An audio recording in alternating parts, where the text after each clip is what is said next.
nag-trending ang linlang poster shoot ni Kim Chiu at Paolo Avellino kamakailan. Ipinakita ng dalawang kilalang artista ang kanilang mas mapanabik at kakaibang side sa nasabing photoshoot.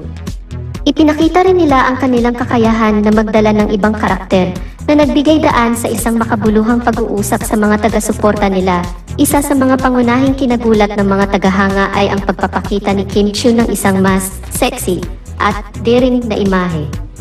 Matagal nang kilala ang aktres sa kanyang mga pagganap sa telebisyon at pelikula, ngunit tila't may kakaibang aura siya sa nasabing poster.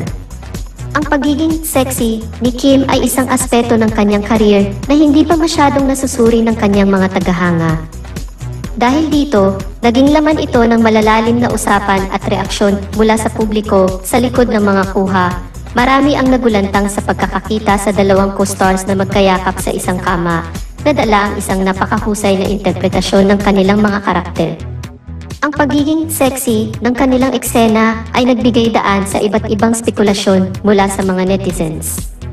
Ito rin ang nag-udyok sa mga tao na mas panoorin ang proyektong ito at alamin ang detalye ukol sa nasabing photoshoot.